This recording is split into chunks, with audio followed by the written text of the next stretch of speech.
Today I will recap a fantasy thriller film titled The Life of Pi. Be ready for spoilers ahead. The movie starts in a zoo in Pondicherry, India. A boy by the name of Pissimolita is being taught how to swim by his uncle Mamaji. Pissimolita was named after a French swimming pool with clean water that even one could make morning tea with it. The father wanted him to have a pure spirit like the pool, but instead the name became a nightmare for him. He was constantly bullied due to the close resemblance between pissing and pissing. At the age of 11, he had had enough of this, and upon the reopening of school after the holidays, he was prepared for the inevitable class after class. He would walk to the front and explain the mathematical formula pi.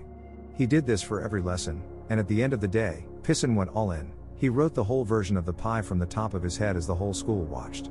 No one could believe it, as this could only be done by a genius. The whole school cheered for him, and from then on, his nickname changed from Pissing to Pi. Naturally curious, the boy wants to understand everything, including his father's zoo animals. Defying the rules, he sneaked into the tiger's enclosure to get a close-up look at the beast.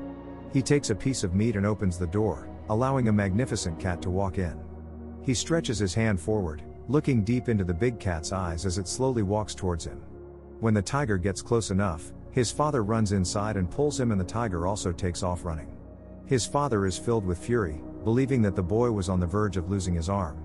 Pi is very adamant and even swears it was not going to harm him, claiming he could see its pure soul deep down in its eyes. But his father warns him that what he saw was just his own reflection and nothing else, as the tiger only saw him as food, not a friend. So to instill a lesson in the boy, the father orders a goat to be tied where the boy was standing. Indeed, when the tiger returned, it folded the goat in half and dragged it inside like it was nothing. Years passed and Pi became bigger. Unfortunately, the financial situation at the zoo was not good. His father struggled to keep it alive but finally reached its breaking point, so he wanted to close the zoo down and sell the animals in Canada, where they would also relocate. Pi did not like this idea, as he had managed to get his first girlfriend, and since there was nothing he could do, the family, together with their animals, boarded a ship and set sail for their new lives. All this is being narrated by a now 60-year-old Pi to a Canadian writer. Something so tragic happened that it changed the course of Pi's and his entire family's lives. It was 4 days out of Manila, Philippines, above the Mariana Trench, the deepest part of the ocean. The winds were strong and the waves were even bigger. But their ship pushed on as Pi and his family were peacefully sleeping in their quarters. He wakes up and taps his brother on the shoulder as he wants to go and see the angry ocean outside.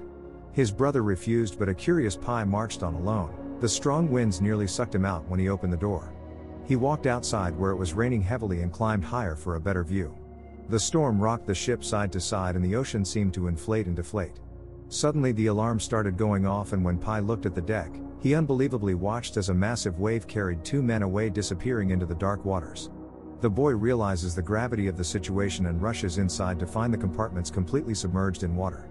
He tries to swim to help his family, but the water pressure was too much, so he swam back outside to try and get some help. Caged animals and birds escaped and ran around on the top deck. Pi walked to men who were trying to lower a lifeboat into the water for help, but instead he was grabbed and thrown into the lifeboat. A panicked zebra jumps in the boat, breaking the ropes, and the boat falls into the ocean. The waves violently sway the boat as the boy clings to it, and when it finally stops, Pi tries to wave, calling for help while blowing a whistle, but the ship disappears in front of his eyes. He notices something struggling to stay afloat in the water and throws a floater towards it, thinking it is a human. But when he pulls it closer, it is a tiger. Pi attempts to push it away, but a small wave knocks it, causing it to hold fast to the boat. He hurriedly jumps into the ocean where several sharks are swimming, and when he looks close, he witnesses a ship sinking slowly to the bottom with his entire family still on board. Pi quickly swims back up to the surface and climbs back on board.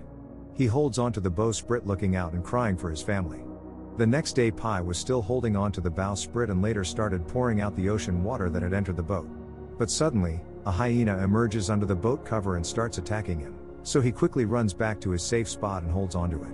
From a distance, an orangutan appeared floating on some bananas, and when it got close enough, Pi helped it by pulling the poor animal on board. The orangutan looks very scared and hopeless, as it has also lost its family. Pi stands up and starts calling in case a human being has survived and is floating in the water. The noise wakes up the hyena, which is now very hungry. When night came, the hyena couldn't take it any longer. It turned its attention to the zebras, killing and eating it.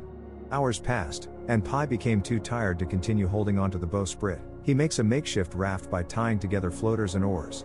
But before he could drop it in the water, the hyena appeared again, this time turning its attention towards the orangutan. It bit the poor animal's neck and killed it. This makes Pi very angry as he starts shouting ready to fight and kill it. But in that commotion the tiger jumps from beneath the boat cover, lands on the hyena and kills it. Pi quickly drops the raft in the water and jumps after it to escape from this beast. Hours pass and Pi gets extremely hungry, so he opens the boat cover and finds canned food in the storage compartments and he quickly starts to devour it. He also finds a rat that makes the noise as it walks around. This alarms the tiger, and it gets out from under the cover and tries to jump on the Pi, but its nails get constantly stuck making it unable to walk on the cover to get to the frightened boy.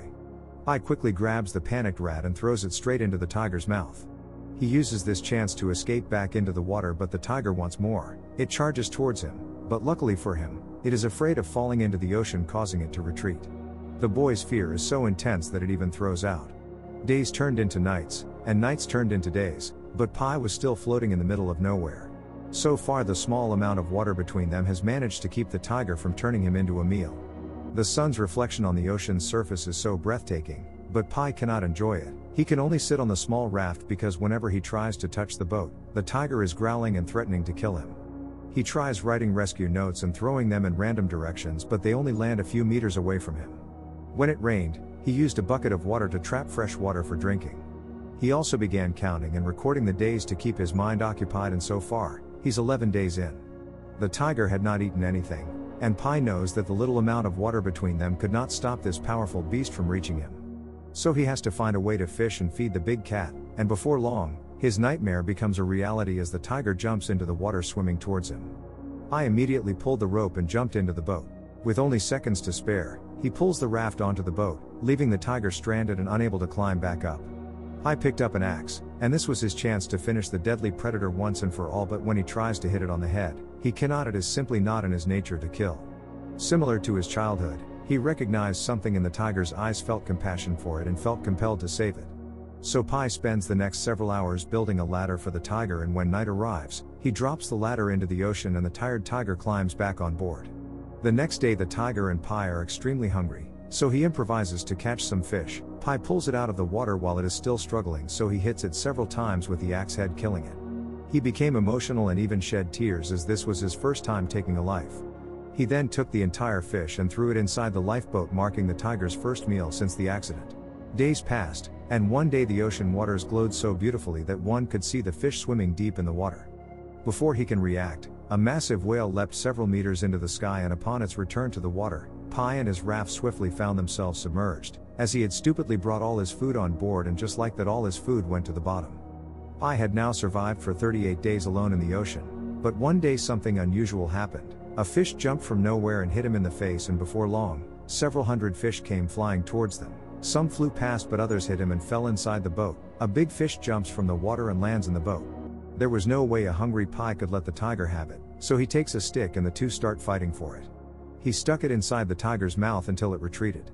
He quickly takes the fish away from the tiger and begins eating it on the floor to satisfy his hunger. Pi had enough and could not continue to risk his life every time he set foot inside the boat, so it was time to tame the beast, and if they were to live together, they needed to establish some rules and personal territories. He used a whistle, some pieces of meat and the stick. He approaches the tiger and points to a place, throws some meat there, and the tiger eats it. He repeats this several times, and the tiger slowly but surely learns and starts to obey his commands.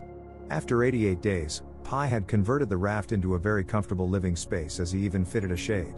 One day, beyond some swimming dolphins, Pi sees a cargo ship and quickly takes his flare gun and shoots it up in the air, trying to alert them. But hours passed and the ship kept going further and further. When night came, it had fully disappeared beyond the Earth's curvature, left standing hopelessly in the dark. Pi tries to keep himself busy by documenting his life in a book. But not long later, the book got filled up and the pencil got finished. As Pi is resting on the boat, he sees a big storm approaching. He hurriedly started packing his things, but it caught up before he finished. He quickly tied a rope around his waist to avoid drowning. Fear gripped the tiger, but when the storm eventually passed, Pi was left with nothing. The raft, his fishing net, his book, and even hope were gone. They both floated in the ocean from day to night with no sign of help, and for the first time, Pi drank the sea water before slowly walking towards the tiger and pouring the ocean water into its mouth to try and quench its thirst. His hair had grown long and his skin had turned black due to sunburn. Pi extended his hand and petted the tiger's head. He sat next to it, lifted its head and placed it on his lap.